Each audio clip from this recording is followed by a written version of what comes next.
नमस्कार दोस्तों, मैं Vijendra Patel from LRB academy. C language सीखने की इस सीरीज़ में ये हमारा 45 ट्यूटोरियल है और इस ट्यूटोरियल में हम करने वाले हैं कुछ प्रैक्टिकल डायनामिक मेमोरी एलोकेशन पर। और ये डायनामिक मेमोरी एलोकेशन का पार्ट 2 भी है। पार्ट 1 में हमने थ्योरेटिकली समझा था क्या होता है, क्यों यूज़ होता है, कैसे होता है। तो इसी सबको अब टर्मिनल पर प्रैक्टिकली करने वाले हैं हम। तो आइए चलते हैं टर्मिनल की ओर। तो सबसे पहले तो हमें मैलॉक फंक्शन हमने पढ़ा था, उसकी माध्यम से या उसका यूज़ करके हमें मेमोरी एलोकेट करनी है डायनामिकली। तो मैलॉक फंक्शन होता है हमारा लाइब्रेरी stdliv, ये रही। ठीक, इस पर राइट क्लिक कीजिए, यहाँ आपको मैलॉक फंक्शन मिलेगा। ये देखिए, ये मैलॉक फंक्शन है। आप इस पर अगेन राइट क्लिक कीजिए तो आपको ये देखिए इस तरह से आपको ये सिंटेक्स मिलेगा यहाँ पर। और अगर आप नीचे आएंगे तो आपको किस तरह से इसे यूज़ करना है वो भी मिलेगा। दोबारा राइट क्लिक किया, मैलॉक पर राइट क्लिक किया, आप नीचे आइए, आपको नीचे सिंटेक्स भी लिखा हुआ मिलेगा किस तरह से यूज़ करना है। आप जिस भी कंपाइलर पे यूज़ कर रहे हैं, जो भी आप टेक्नोलॉजी यूज़ कर रहे हैं, उसमें आप ये सब देख पाएंगे कहाँ फंक्शन लिखे हुए हैं। ये देखिए, जैसे यहाँ पर करेक्टर के लिए मैंने किया है करेक्टर मैलॉक, साइज दिया है। साइज मैंने बताया था, आप डायरेक्ट देना चाहें डायरेक्ट भी दे सकते हैं। साइज ऑफ इंट लेते हैं क्योंकि हम इंटीजर टाइप की ऑटोमेटिक, जो हमारा ऑपरेटिंग सिस्टम है जितने बाइट उसमें असाइन होते हैं इंटीजर के लिए, वो ऑटोमेटिक फैच कर ले, इसलिए हम यहाँ इंट लिखते हैं साइज ऑफ। आप डायरेक्ट 4 लिखना चाहे 4 भी लिख सकते हैं। ठीक, तो आइए देखते हैं। यहाँ हमने लाइब्रेरी ऐड की stdliv। हम यहाँ पर सबसे पहले इंटीजर के लिए मेमोरी एलोकेट करते हैं डायनामिकली। एक पॉइंटर लेना है हमें। उसके बाद क्या करना है, यहाँ पर हमें इंट पॉइंटर, उसके बाद हमें मैलॉक, इसे हटाते हैं, malloc size of int, size of int. अभी मेमोरी एलोकेट हो गई। अब यहाँ पर मैं कुछ वैल्यू असाइन कर देता हूँ इसमें 1 2 3, और यहाँ पर मैं इसे प्रिंट कराता हूँ %d, p। तो चलिए इसे रन करा कर देखते हैं। और ये हमने रन कराया, ये देखिए 1 2 3 प्रिंट हो चुका है हमारा। तो ये मेमोरी एलोकेट हो चुकी है। देखिए क्या करना है, मैलॉक फंक्शन, उसमें पैरामीटर पास करना है साइज ऑफ इंट। यहाँ 4 बाइट एलोकेट होती है हमारे ऑपरेटिंग सिस्टम में। मैं इस तरह से 4 भी लिखूंगा तब भी इसे मैं रन कराऊंगा तब भी रन होगा। ओके, लेकिन अगर मुझे नहीं पता है, और जाहिर सी बात है कि जब आप कोई प्रोग्राम बनाएंगे वो किसी भी ऑपरेटिंग सिस्टम पे, कितने भी बाइट ऑपरेटिंग सिस्टम पे, कितने भी बिट ऑपरेटिंग सिस्टम पे रन हो सकता है। तो आपको नहीं पता होगा तो आप साइज ऑफ इंट ही लिखेंगे इस तरह से। ठीक है, क्योंकि आपको पहले से नहीं पता ना कि 4 बाइट एलोकेट होगी या 8 बाइट एलोकेट होगी, कौन से ऑपरेटिंग सिस्टम पे कितने बिट का ऑपरेटिंग सिस्टम है। आपने तो सिर्फ प्रोग्राम बना दिया, 64 बिट पे भी चल सकता है, 32 बिट पे भी चल सकता है, 16 बिट पे भी चल सकता है। तो आप 4 देंगे तो 4 ही होगी, फिर वो दिक्कत हो जाएगी। तो इसलिए साइज ऑफ इंट। और यहाँ हम कंपाइलर टर्बो C++ यूज़ कर रहे हैं, कंपाइलर सिर्फ टर्बो C++ यूज़ कर रहे हैं, प्रोग्राम सी का ही रन करा रहे हैं। Got it. अब यहाँ पर इंट और फिर डी रेफरेंस ऑपरेटर ये यूज़ करना है हमें। अब इसी तरह से एरे के लिए क्या करेंगे, जैसे कि मानिए मुझे 3 साइज का एरे बनाना है, तो क्या अब ये एरे बन गया? आइए देखते हैं। सिर्फ मैंने 3 से मल्टीप्लाई किया, सिर्फ 3 से मल्टीप्लाई किया है मैंने। अब यहाँ पर मैं सिंपली इसमें कितने इंडेक्स होंगे, 0 1 2, P0 P1 और इज इक्वल्स टू 12, इसी तरह से P2 इज इक्वल्स टू 13। तो अब इसे अगर मैं प्रिंट कराता हूँ P0, चलिए रन करा कर देखते हैं। देखिए 1 2 3, 1 2 3 असाइन किया है। 1 में जो वैल्यू हमने असाइन की है 12 आ जाएगा। तो इस तरह से हम एरे के लिए भी कर सकते हैं। तो इसी तरह से हम करेक्टर के लिए चाहे करेक्टर के लिए भी कर सकते हैं। यहाँ मैं अगर करेक्टर लिखता हूँ तो यहाँ भी मुझे करेक्टर करना पड़ेगा, करेक्टर टाइप है, और साइज भी मुझे करेक्टर का लेना पड़ेगा। और यहाँ से इसको मैं हटाता हूँ और यहाँ एलोकेट करता हूँ मैं एक करेक्टर, यहाँ असाइन कर दिया मैंने। और अब इसे रन कराता हूँ, %c फॉर्मेट स्पेसिफायर चेंज करना है, और यहाँ पर डी रेफरेंस ऑपरेटर इसे रन कराया सी। देखिए ठीक, करेक्टर के लिए हो गया। इसी तरह से आप स्ट्रक्चर के लिए करेंगे तो सिंपली आपको यहाँ करेक्टर की जगह जो आपका स्ट्रक्चर का नाम होगा वो स्ट्रक्चर का नाम लिखेंगे। आइए इसे भी करके देख लेते हैं। तो आइए स्ट्रक्चर बना के भी देख लेते हैं। मैं एक स्ट्रक्चर बनाता हूँ, आप सबको पता होगा कैसे बनाना है। यदि नहीं पता है स्ट्रक्चर वाला ट्यूटोरियल कंप्लीट कीजिए for the better understanding. Struct, ये सिंटेक्स रहता है।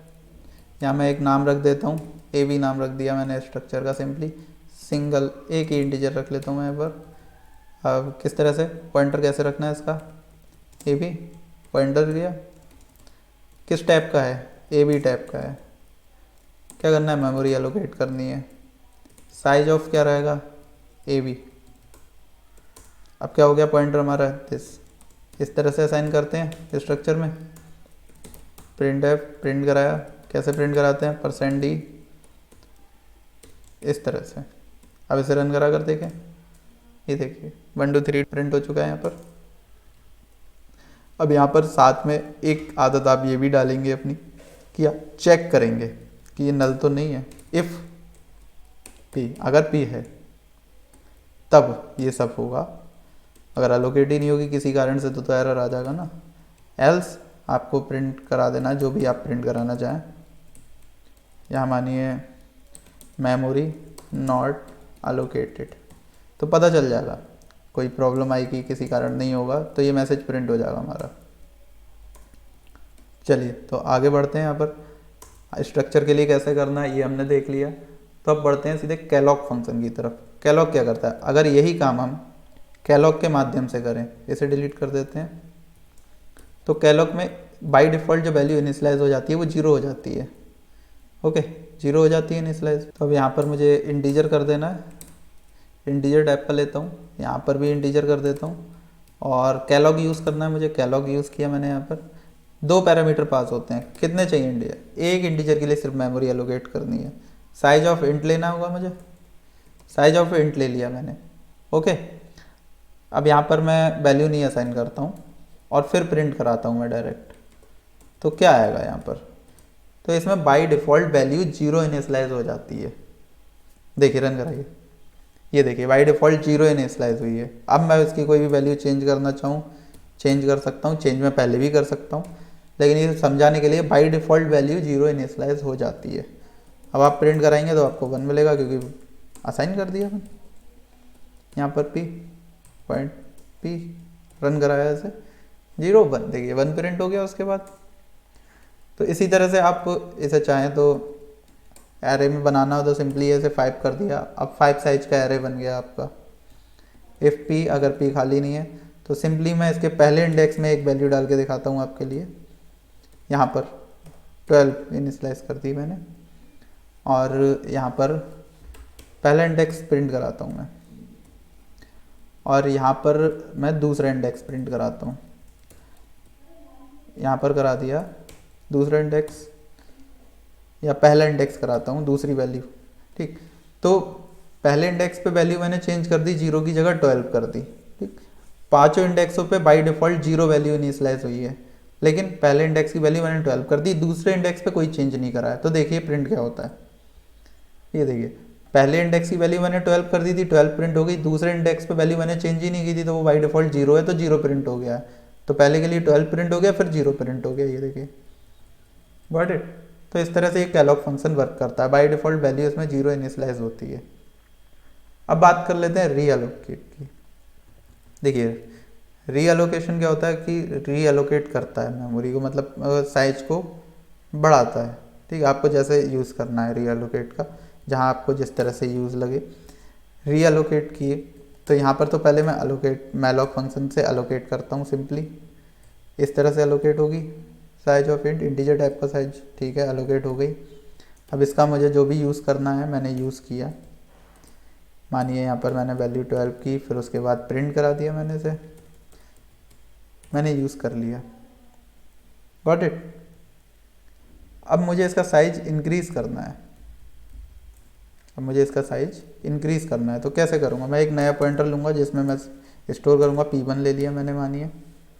अब इसे रीअलोकेट किया मैंने, फंक्शन देखिए आप, किसके साइज को कन्वर्ट करना है, कौन सा पॉइंटर था, P, इसके साइज को कन्वर्ट करना है। कितना करना है, 5 इंटू साइज ऑफ इंट। ठीक, तो ये 5 साइज का एरे बना देगा इंटीजर टाइप का। इंटीजर टाइप का मतलब ये पी पॉइंटर पास किया, ये इंटीजर टाइप का इसलिए इंटीजर टाइप का बना देगा, रीएलोकेट कर देगा। यहाँ पर हमें इंटीजर लिखना नहीं भूलना है। तो अब यहाँ पर हमारा एक एरे बन चुका है 5 साइज का। अगर यहाँ पर मैं इसमें वैल्यू असाइन करूँगा पहले इंडेक्स में, देखिए वैल्यू असाइन होगी, आप इसे प्रिंट करा कर देखिए इस तरह से। तो P1 के 0 में, ओके। तो आइए इसे रन करा कर देखते हैं। ये रन कराया, डिक्लेरेशन सिंटैक्स, यहाँ पर सेमी कॉलम नहीं लगा है इस वजह से आ रहा है, यहाँ मैंने सेमी कॉलम लगा दिया। अब रन कराते हैं, देखिए 12 प्रिंट हो चुका है। वो इसलिए हो चुका है कि पहले पॉइंटर में मैंने इधर 12 असाइन किया था, 12 प्रिंट हुआ। अगेन रीएलोकेट किया, 5 साइज किया, पहले इंडेक्स पे 12 डाला। अगर दूसरे इंडेक्स पे कुछ और वैल्यू मैं असाइन करना चाहूँ वो भी कर सकता हूँ, 1 2 3। उसके बाद दूसरे इंडेक्स की वैल्यू प्रिंट कराता हूँ। ये देखिए रन कराइए 1 2 3 12 1 2 3, ठीक। अब यहाँ पर अब देखिए लास्ट में हमें क्या करना था, लास्ट में हमें फ्री करना था। तो फ्री किया हमने, पॉइंटर फ्री कर दिया P, देखिए रन कराइए। तो अब ये फ्री हो चुका है, ओके। तो हमें इसे फ्री कर देना है, जितना भी हमें यूज़ करना है पॉइंटर का यूज़ किया, उसके बाद हमें फ्री कर दिया।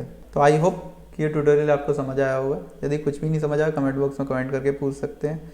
वीडियो अच्छा लगा हो लाइक करें, सब्सक्राइब करें, शेयर करें, बेल आइकन दबाना ना भूलें for the latest update. Thanks for watching.